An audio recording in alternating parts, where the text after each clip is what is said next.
parents.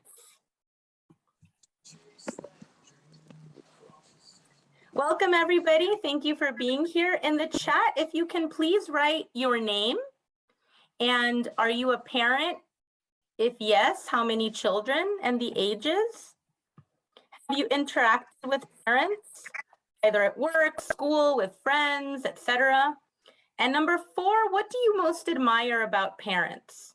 So I'll give you a few minutes for that. If you can just put your answers in the chat, that would be amazing. That would be wonderful. This is also going to be used for attendance for today. So you can go ahead and write your little blurb, number 1, your name, are you a parent? And then before you press enter, type everything out that you want to put in your little blurb. So I'll give you a couple of minutes for that. In the chat, please write your name. Are you a parent? Yes or no? If yes, how many children do you have? What are the ages of the children? Number 3, have you interacted with parents, either at work, school, some of your friends are parents, etc.? And number 4, what do you most admire about parents? What do you most admire about parents?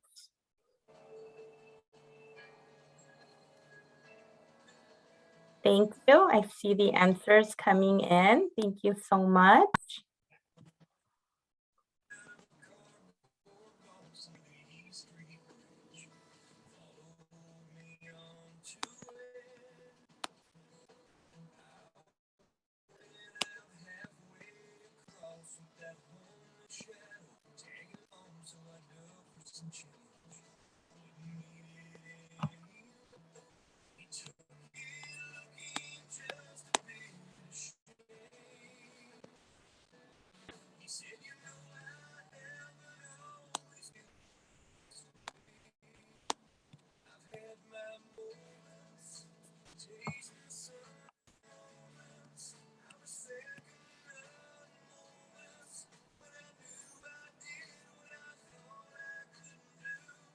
And as you're finishing up your comments in the chat, please go ahead and read other people's comments. As this is a learning session for everyone involved, please browse through the comments in the chat and read through other people's comments.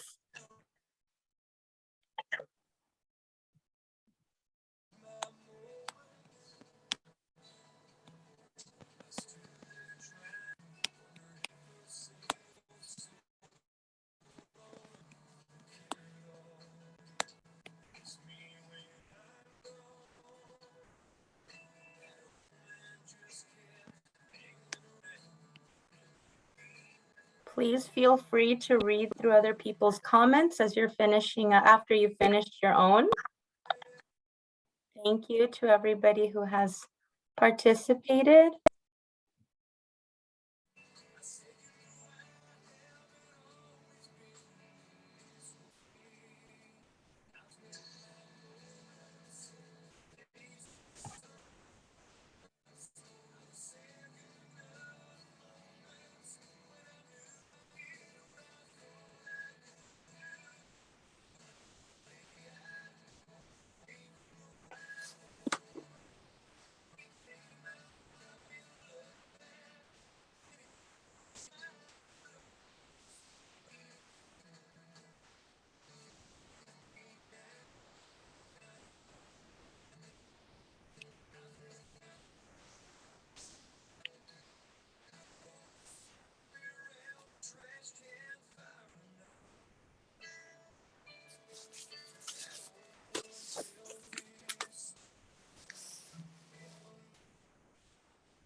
Okay, thank you, everyone. You can continue putting your answers in the chat.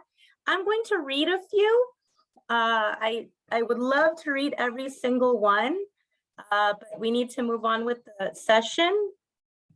However, everyone is important, which is why we want your information in print so we can go back and read it. So Maria is a mother of a 7-year-old girl and a 5-year-old boy. Let's see. Thank you. Welcome, Maria. Salma Vargas is not a parent. However, she has interacted at work and she admires that they're hardworking. And we have Molly is saying yes to 2 kids, ages 5 and 7, and admires that parents have to wear many hats. Thank you, Molly, and welcome. I'm not reading everybody's comments, just picking through a few. Please feel free to read everybody's as we're moving along through the workshop today. Jill Adams, high school special education teacher, also a parent of a 15-year-old daughter, and admires that parents have more than 1 child and work. Yeah, thank you, Jill, and welcome. Dahlia is child-free, has interacted with them at work, and loves the way parents have love for their children and energy for their children. Thank you, Dahlia, and welcome. And Adam Franco says they have a mother and father, interacts with them every day, admires their ability to put up with them. I second that. Welcome, Adam. I definitely second that on myself, about myself. I'll read one more. Paola Jauregui is a parent to children ages 5 and 7, has interacted with parent friends, work friends, but not so much school parents. Admires that other parents are still pushing through life and providing for their children. Thank you, Paola, and welcome. Welcome, everybody. Again, continue to read through the chat comments. Wendy is also updating the questions in the chat, or not updating, but she's putting the questions up in the chat so you can continue to answer those if you choose to do so. You can also just put your name in the chat if you choose not to answer the questions at this point. And we will go ahead and continue. So welcome, everybody. Let's go ahead and start with a breathing exercise.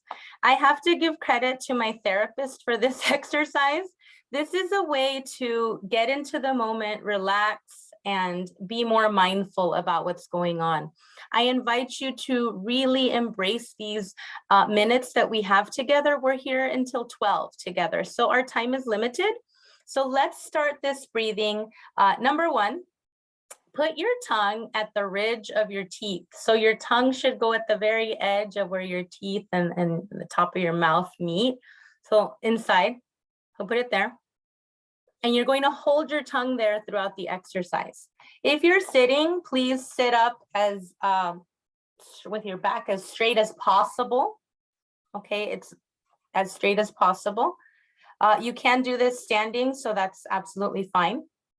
So you hold your tongue there, and then you exhale with your tongue there. And then you breathe in for 4 seconds. So in your head, you count 1, 2, 3, 4. You hold that breath for 7 seconds. Then you exhale for 8 seconds. You can repeat that 3 or 4 times. We're going to do that 2 times right now just to get into tune. What this does is that it tells our brains that things are okay. We're okay. Okay. It helps to regulate our brains. It brings us back into focus. And if it's your first time doing breathing exercises, it also distracts you from other stuff that are going on, and it just brings you back. So it's a good thing to do. So I'm going to go ahead and do it. I'm not going to tell you what the steps are. I'm just going to do it myself. So I'll count to 3 and we'll all start together. 1, 2, and 3.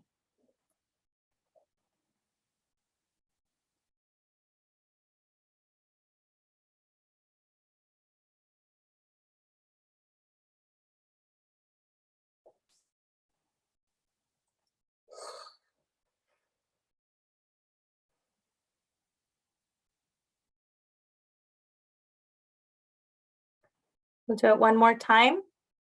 And you should hear a whooshing sound because your tongue is on top of your, well, not on top, but it's on the ridge of your teeth. And you're holding it there. So when you exhale, you should hear like a whooshing sound.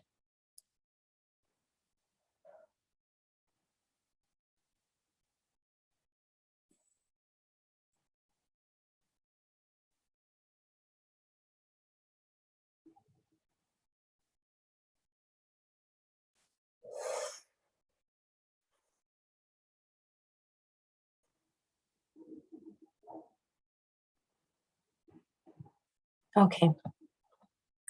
Something that you can take away with you, and it helps to relax if you are a parent or you work with children in any capacity, or you work with people.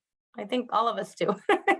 This helps to relax us and bring us back into the moment, and it helps to calm us down.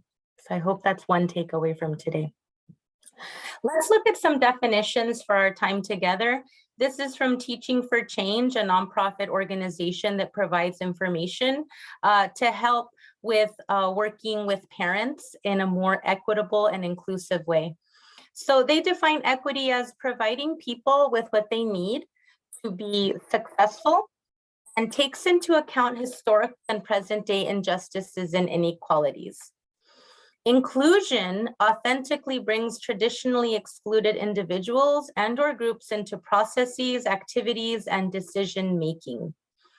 Privilege refers to the unearned, unquestioned, and often unconscious advantages, assumptions, entitlements, choices, and expectations bestowed on people based solely on membership in a particular social group.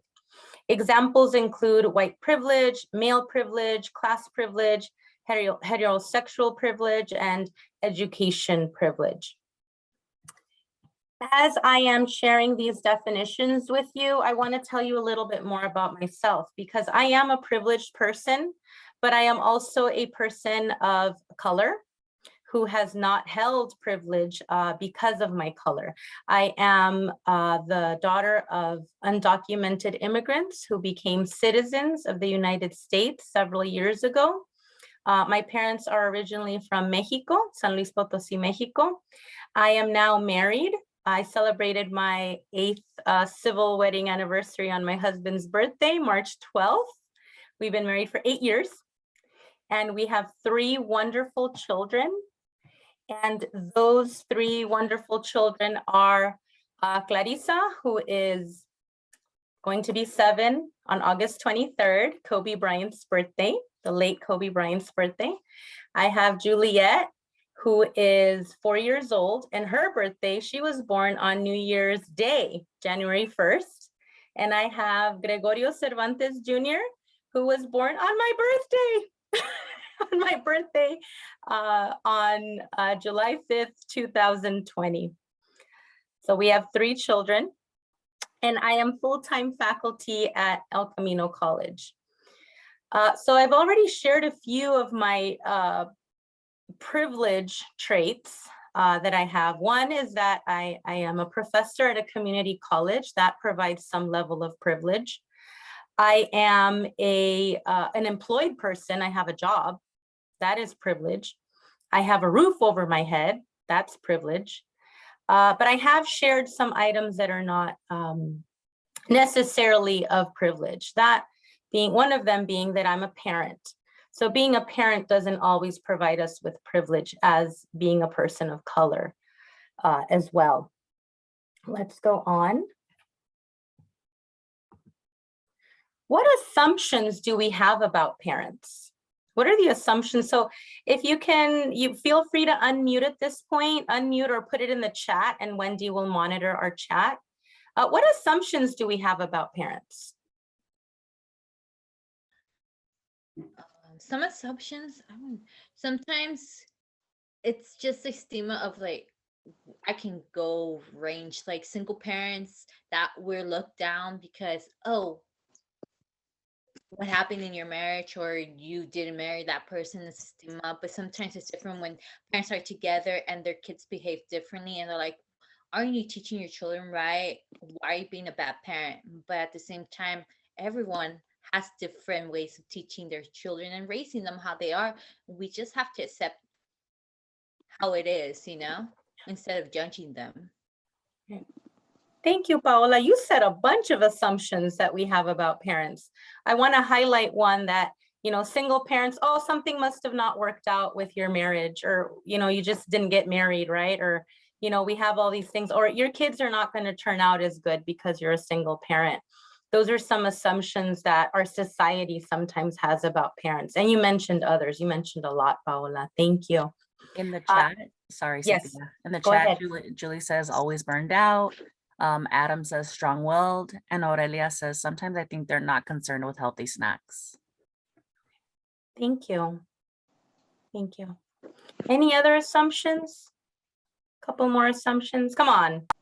I'm sure you've heard some assumptions, some ideas, some prejudgments that we have about parents. What have you heard about parents? And these are not necessarily things that you say about parents. These are just things that you may have heard, We have someone else in the chat, Caitlin, who said, don't pay attention to what they are saying on social media, which happens often with middle school and high school. Thank you. Thank you, everyone. I think did we get a couple more, Wendy? We did. Jennifer says, are disconnected with what their students are doing in class. Cynthia Thomas says, parents want to be friends with their children. And Jessica says, parents don't know how to say no. Right. Those are all assumptions that we have about parents. Thank you, Wendy. And everybody, assumptions are preconceived beliefs that we have about people. So we believe these things, particularly about parents, some of these things, and maybe not us here, right? Or maybe we do, right? But these are ideas, preconceived ideas that we have about parents. So when we meet a parent, we're expecting them to be a certain way, okay? So we have to be aware of these assumptions. Wendy? Yes, so in the chat, we have Jocelyn, who said they let their children use too much screen time versus actually parenting. Oralia says, I feel terrible, but I used to judge how children were sent to school, unkept, messy hair. I since know better. And then, I'm sorry if I butcher your name, Yazbek. They don't want to be the bad parent when it comes to being strict with their children. I just said we're human. Thank you. Thank you. Thank you. Thank you, everyone. Well, why are parents important? Why are parents important? So we have a lot of research-based information right now on our screen. And, we've heard this over and over. Why are parents important? Why should we have them involved? Why should we bring them into the classroom environment? Well, teacher-family communication is linked to better homework completion, attention during instructional tasks, class participation rates, as well as improved teacher-student interactions and student motivation. Not on your screen. We also have improvement in teacher adult interactions as well. So when parents are involved in the lives of young children, the interactions that they have with other adults are also strengthened. So when parents are involved, the relationships with other adults are also strengthened. Students whose families are involved in their school experiences are more likely to have higher grades and test scores, attend school regularly, have better social skills, show improved behavior, and they adapt better to school. So this is, we're talking about pre-K, or I should say 0 through 12th grade. So right now we're talking about 0 through 12th grade, anything in that environment. So it's good for parents to be involved for the reasons right now, okay, on your screen. School-based family engagement activities have shown to have a positive effect on student outcomes as well. And those include when the parents are more involved in, parent meetings and the PTA and things of that nature. Yes, Renee? I was Renee? typing like a really long comment, Cynthia, and so I just decided to ask if I could speak for a minute. Of course you can. Okay, I am the parent of 15-year-old twins, and I think it's fascinating that our education systems like completely support parents being involved, starting in preschool or starting in whatever education, kind of that they're starting in. And then in elementary school, you're like totally encouraged to be there. And then the moment they go to middle school and junior high, there's this like belief that they should be like totally independent. Parents should have nothing to do with it. My 15-year-olds, they don't allow the parents to have anything to do with their scheduling. So literally, like, I had to go to school and say, like, you're setting my kid up to go on this one pathway, and I would like him to be UC eligible. So no matter what he's saying to you, I just want him to have that option come junior year, and he's smart enough that he could do it. And they're like, well, it's up to him. And I'm like, yeah, no, he's like 15. So I'm legally his adult. And it's fascinating that adults are like pushed to the side as if at 7th grade. So we're talking some kids are 12 years old. That somehow we're supposed to disengage. And 12 years old, which is like literally one of the most turbulent times, like junior high is brutal. That's when we should all be connected.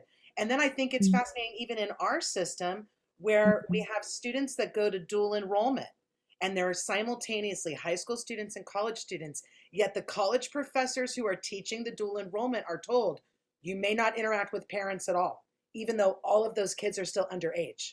Right. So I think our entire system, with what's going on with the pandemic, we need to be a developmental system from birth to adulthood.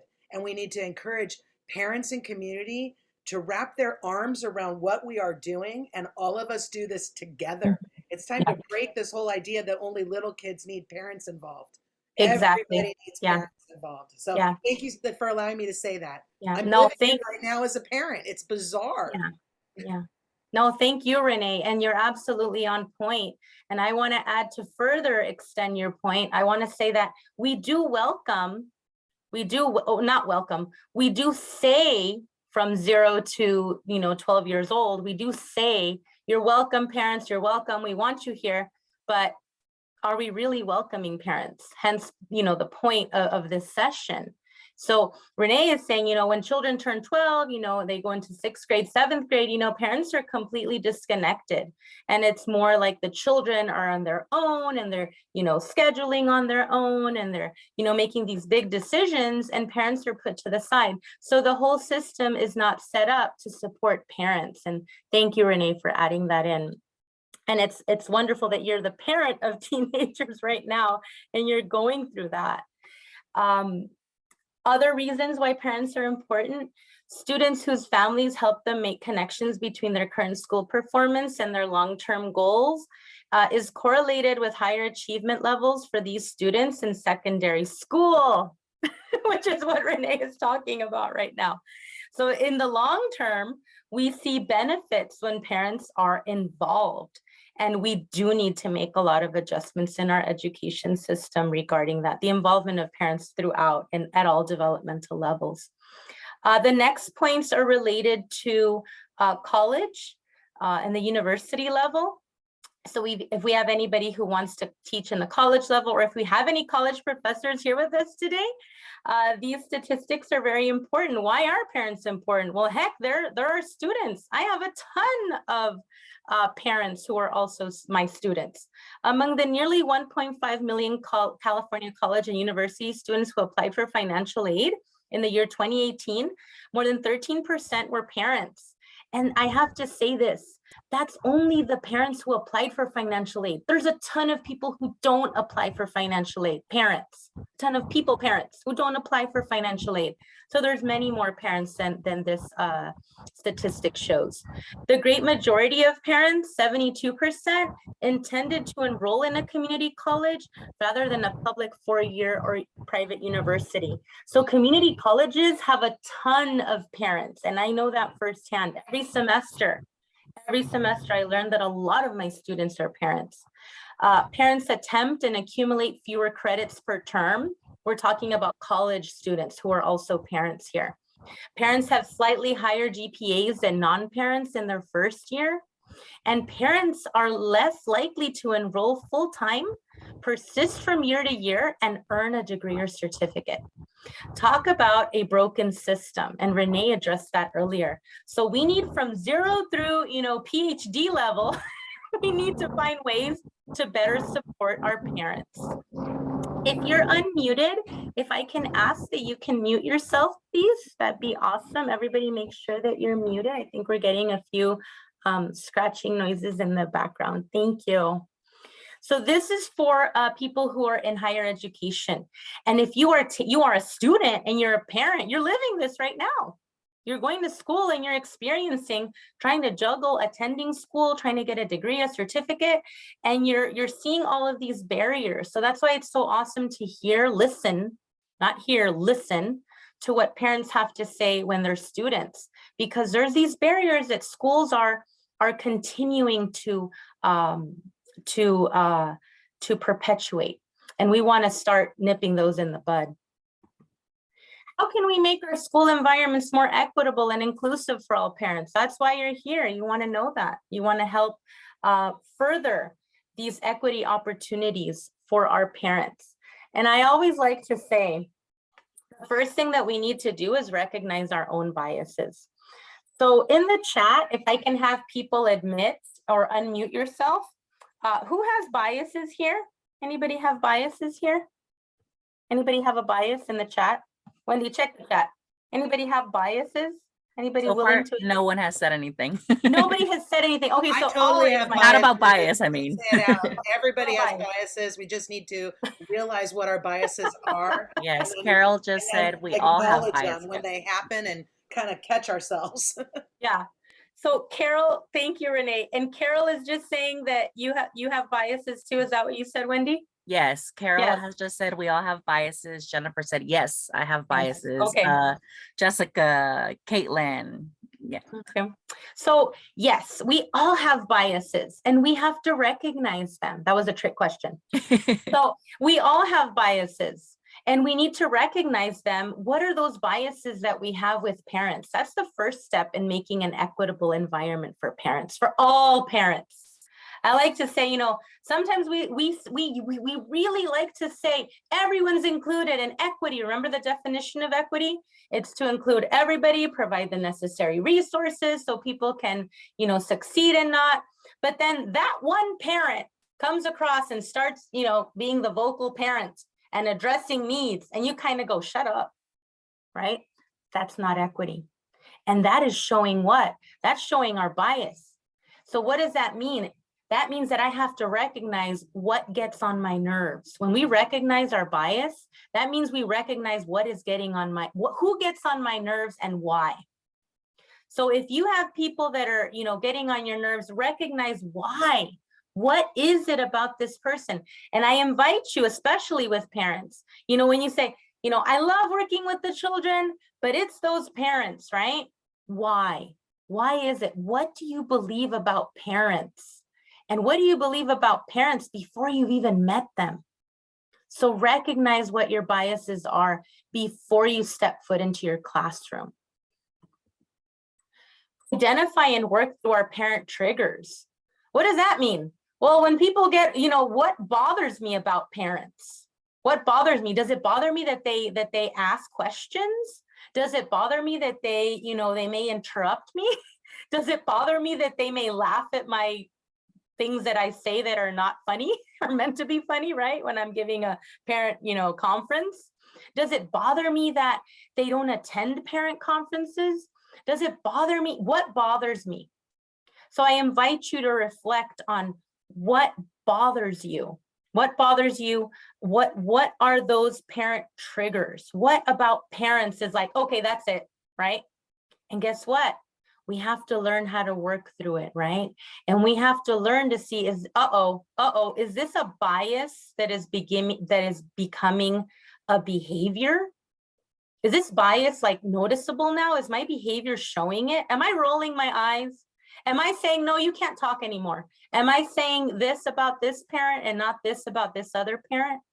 So we have to identify and work through our parent triggers. Stop blaming parents. We all have to stop blaming parents. You didn't turn this in, you didn't do that for your kid, you didn't do this. If we really want to include all parents, we have to stop blaming them. We have to stop giving them faults and telling them that they're wrong and telling them that, that they have to do things a certain way. And we have to listen. We have to listen to what they have to say. Speaking of listening, Wendy, anything in the chat? Yes, we have quite a few. Okay.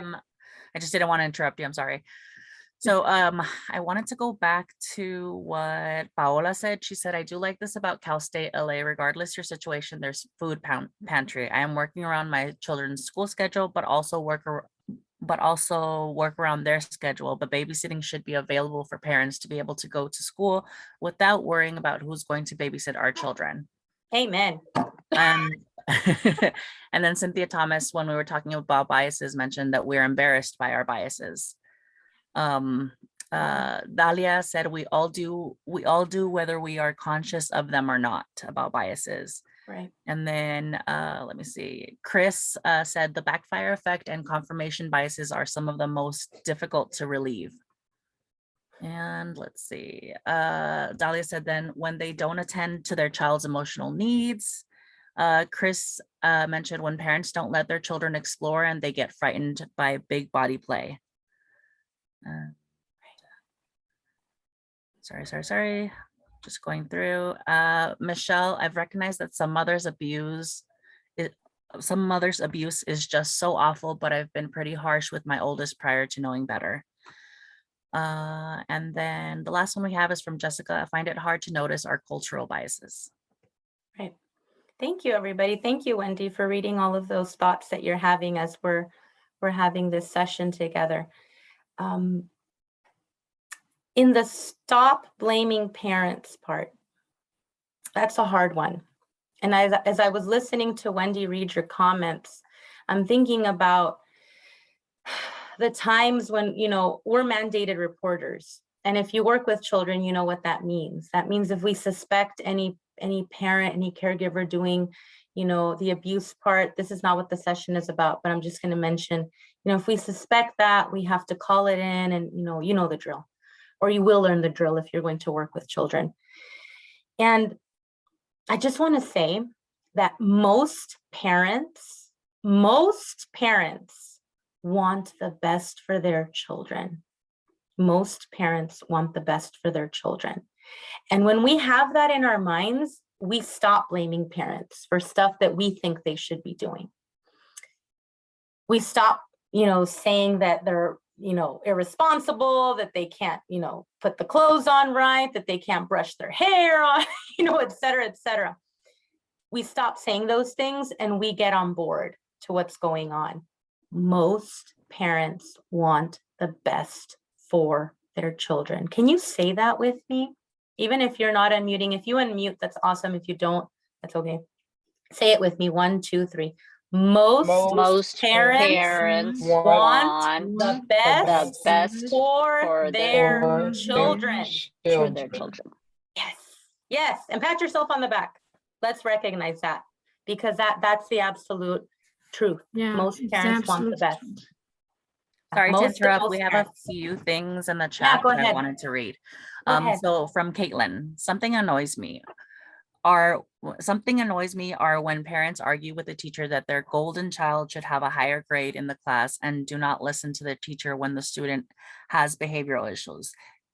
They may need work on based on experiences from former family friends who not just complained, but also seeing it on Facebook from those same mothers. Very rarely is it a father, I have noticed. And then let's see. Oh, here it goes. Jessica said this is the one: abuse versus culture versus bias. Then I have Jocelyn that says, I think a big one is discrediting parents for not being educators or feeling as though their thoughts and opinions about their one children are less valuable because I know better and I learned about it. This is horrible, but can be so true. Yeah. And then the last one, but too much love can spoil the child. They want the best, but it turns out the worst. That was from Lucine. Thank you. Thank you, everybody, for sharing your opinions.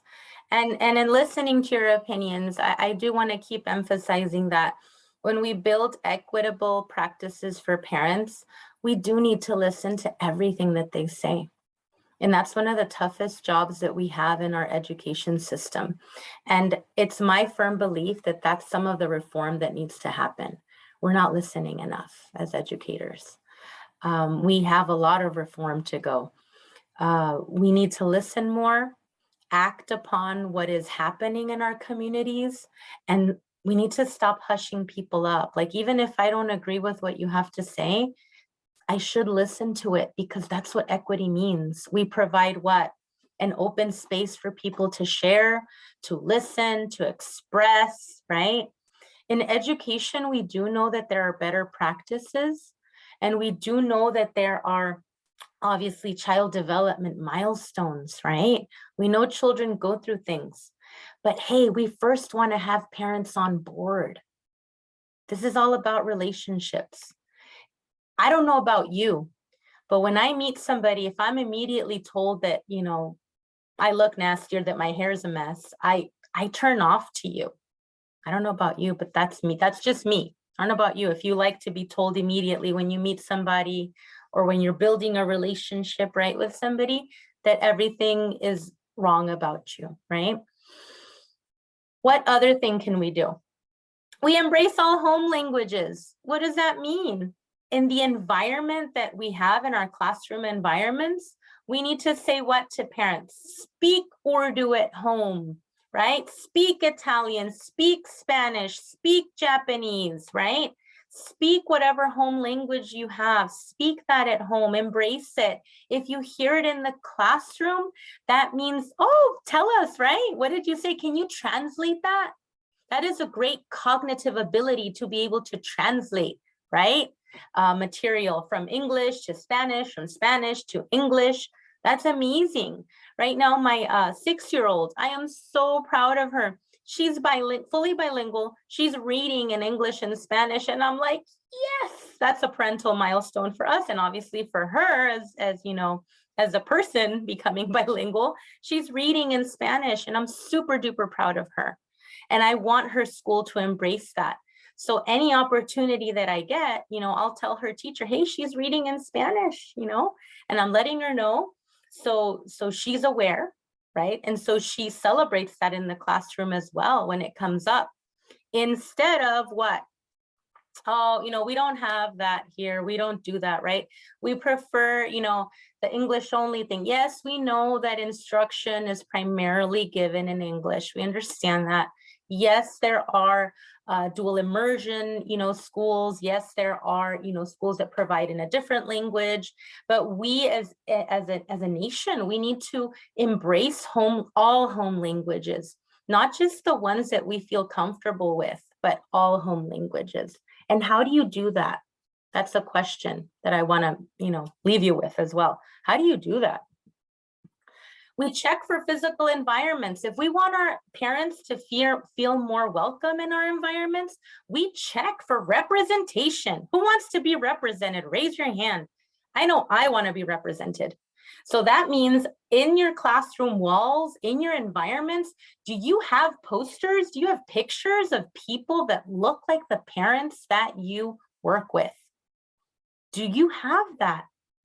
And I'm saying you because I don't work with children anymore. I work with adults, right?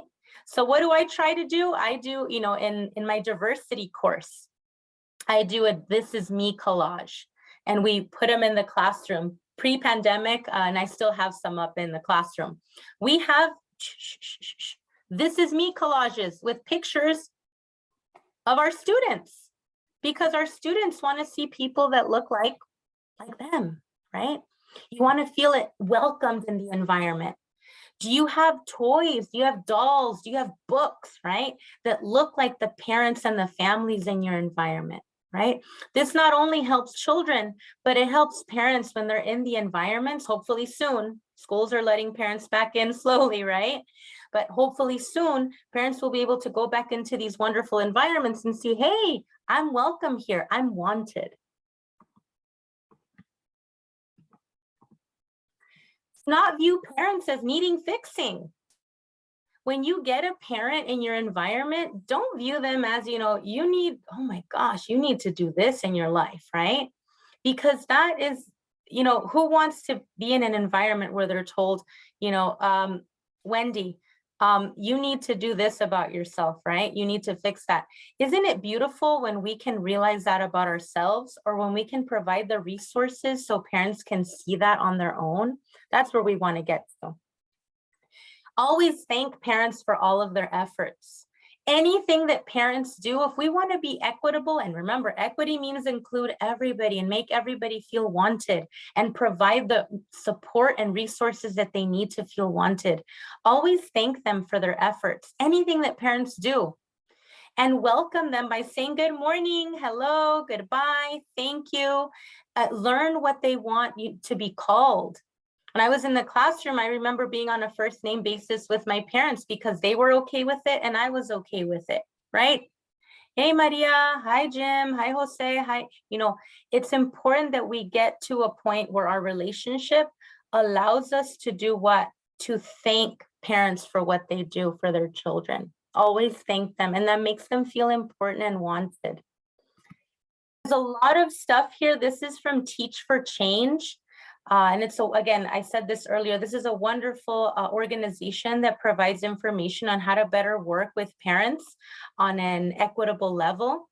For communication, do in-person outreach, make personal asks, invitations for higher impact. So that means what? Instead of sending this mass email to everybody, right? I'm going to do what? Hey, Wendy, we're having this wonderful meeting, right? Or the parent conference. I'd love for you to join us. Does it take more time to do a personal outreach? You better believe it does. It does take more time. Is it worth it? Heck yeah, because parents feel wanted and they feel embraced in their environment. Reach out to families early and often through their preferred means. So find out how they want to be communicated with. Is it email? Is it through a text message? Is it through social media? Is it through a phone call? What is it, right?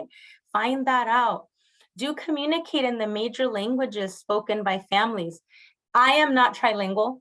I am bilingual, not trilingual or beyond. So I need to get help to communicate in other languages if I have children that speak other languages and parents that speak other languages. How beautiful is it, right? That I'm ready with my, right, with my interpreter, right? In Urdu. I found out that 3 of my families speak Urdu, right? The home language is Urdu, and I have a translator for these families. Reach out to parents whose race, class, language, and nationality and education background is different from your own. Be purposeful, be intentional about that. Be intentional about reaching out to families who are different from you. For teachers, that's a hard thing for us to do, but we have to, again, look at our biases and see what can I do so I can reach out to, I'm Mexican, I'm brown colored. How will I reach out to a family who is Black, right? How will I reach out to a family who identifies as Indian? How will I identify with, you know, a Japanese family, right? And make that connection. The don'ts. Cynthia, No. sorry, Yes. can I interrupt? Yes, go ahead, Wendy. Okay, so I just wanted to kind of go back when you were talking about dual languages. Paola said, we need dual emergent. My son's school needs that because there's so many languages spoken by others that we can learn, and our children learn other languages and their home languages. And then Cynthia Thomas mentioned that we started centers last week, 2 parent volunteer parents twice a week. And then Nancy agreed with you, saying, I agree with you, Cynthia. We educators need to always go the extra mile. And the last one that we just got in was Oralia. These are wonderful ways to be inclusive and welcoming. I love it. Yay. Yes, and that's the idea. Thank you, everybody, for sharing. The idea is that we are inclusive, that we are equitable, that we're finding ways to continue including our families in whatever it is that we do. Remember, the effort to reach across the community is totally worth it. In our meetings with parents, and this goes if you teach higher education or if you're in high school or any level, this can be used at any level with parents, right? Parent meetings and with children. Do an icebreaker, aim for it to be interactive and provide interpretation. When you have meetings with parents, here's one. I'm going to give you something. You may have seen this before. And I don't know if Wendy used to be a student of mine. I don't know if we did this with her when she was in my class, but I have everybody walk around aimlessly. And then all of a sudden I'll say, stop. And whoever's there, you just turn around and you find 3 things that you have in common with that person. And then everybody shares out loud what their 3 things were, right? So when you work with parents, we want to connect them because yes, we're all different.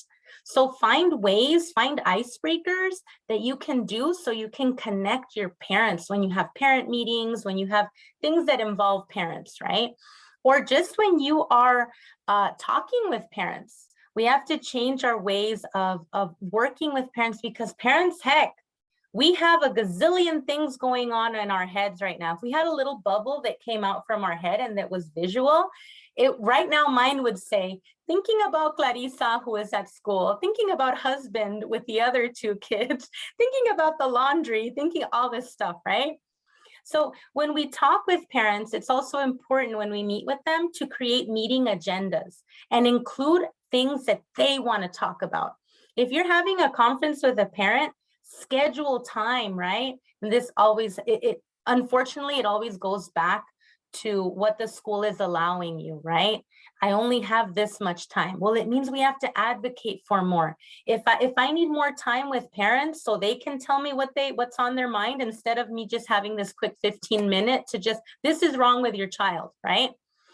That's not equitable, right? That's not listening to parents and what they have to say. So then we have to advocate for, hey, you know what, principal, I need more time, right? District, and we have to keep going higher up. We need more time, right? To be able to talk to parents and really listen to them and provide them with this information.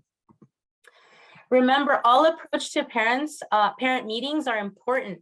And don't assume that people who don't show up to your conferences, parents who don't show up, are uninterested. Never assume that. Work with me on that. Don't assume that they don't care about their child. I've unfortunately heard that too often from educators. And it saddens me, because our assumptions shine through there, right? Our biases and our assumptions. So let's work on that as a community. Let's work on not believing that parents are uninterested because they didn't show up or they didn't answer your message. Trust me. And those of you that are parents and those of you that watch parents in your environment, you know that they want better for our children, their children. For participation, do assume that families have something to contribute and take what they have to contribute. We have to be creative with that.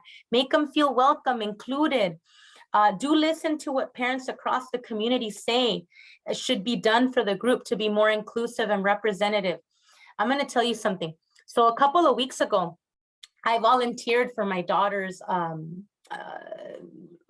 school, and we needed volunteers to guide parents over to the auction. We were having a school auction. An auction is where, you know, parents bid on different items that are provided by the, you know, the parents themselves to raise money for the school. So I was on a gate on the other side of the school. So I needed to lure parents, right? And we were luring parents with coffee, right? So the very first thing that I did is I greeted the 3 parents that were waiting to drop off at the gate. I said hello to each one. I said, how are you doing? One of them replied immediately in Spanish, and I immediately went on in Spanish. We spoke. It turns out her son has been in it turns out her son was in 4th grade. And she's been there for several years. I've only been there for a year, for close to a year. And I had a ton of information that she wasn't aware of. So I went on, and we exchanged information. We exchanged phone numbers. And the person at the gate was so interesting, that the school employee, she said, oh my gosh, it was so great working with you. And it's not that it is me, because I've learned this information throughout my education career. I've learned we need to talk to each parent. So my job was to catch each parent that was going by and tell them about the auction, right? And tell them to go over there.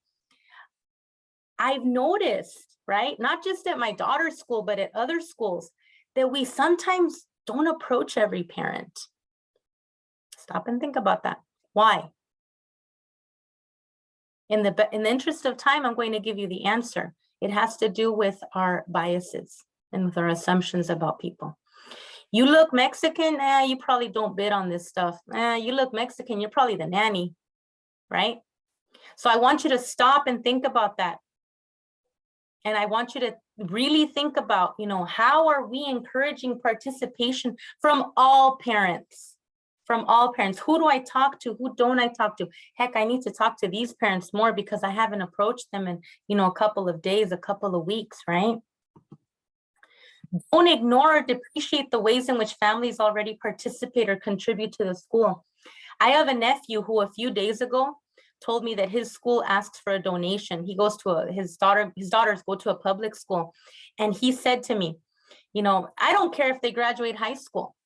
I don't care if they, you know, as long as they know how to put down their name. But you know what? I'm giving the money. I'm giving the $500. His daughters are in 5th grade and in 3rd grade, 4th grade, and 4th grade and 2nd grade. And, you know, I don't care. They just have to read and write, but I'm giving the money. So you know what I did? Instead of going on a rant, you know, I'm not going to argue with him and say, oh my gosh, you should send him to school. What are you doing? Remember, all parents want the best for their children. I congratulated him for donating the money to the school. I think I mentioned $500 was an asked donation.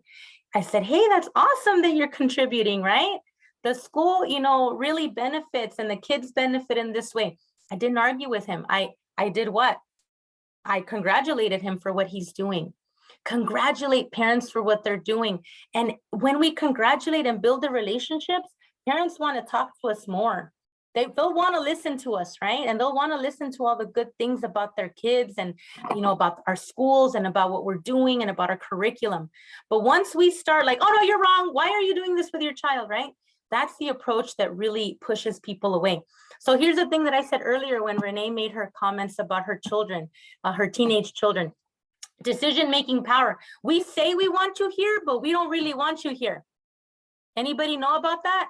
So I say I want to include parents, but when you raise your hand, that's la Mexicana, that's the Mexican lady, right?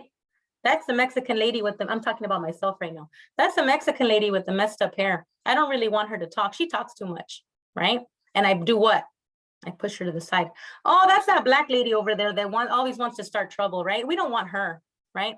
Oh, that's that white gentleman that always wants to start trouble. Oh, that's that white mom who wants to. So we do that unconsciously, right? And we say we want all parents, but when they're talking, that's when our behaviors go into what mode? Oh, ma'am, we're not listening to you right now. We're doing this right now, right? So we have to be careful with that. I invite you to be careful. Do form relationships across race, class, nationality, and language differences to build the influences of families underrepresented in decision-making. Let me help you out in that one. People from lower socioeconomic classes, represent them more. That means people who aren't rich. That means people who don't have money. Put them up, represent them, listen to them. People who look like me, people who look, you know, darker skinned than I am, people who identify as Black, people of color. Let's put them at the table, right? So they can make decisions and speak up, okay? Don't make decisions. Here's the big one. Even if it slows the process, right? Without the voices and representation of parents who do not have race, class, language, nationality, or education privilege. Listen to everybody, even if it slows the process. I think that one should be tattooed here on my arm. Don't make decisions, even if it slows the process. You've been at those meetings. You've been at those meetings where, no, but we have to listen to Cynthia. Do we really have to listen to her, right? Yeah, well, she's a parent here. We do need to. We're going to listen and we're going to have to make sure everybody is embraced. It does slow the process down. I'm not going to lie to you, but we do need to embrace everybody. So because equity means what? Including everybody. Okay.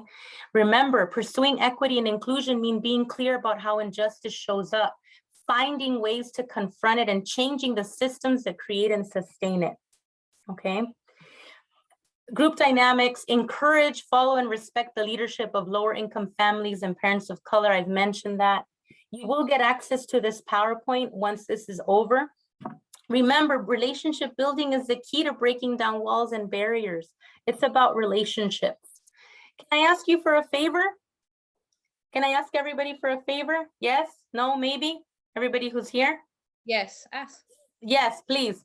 Thank a parent, a student, and a teacher today.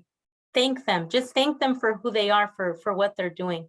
Thank them. Thank you, everybody, for being here. If you have any final comments, I'd love to read them in the chat. My information is in the chat if you need it. Cynthia Cervantes with El Camino College. My email is up there. If you need me for anything, I'm here.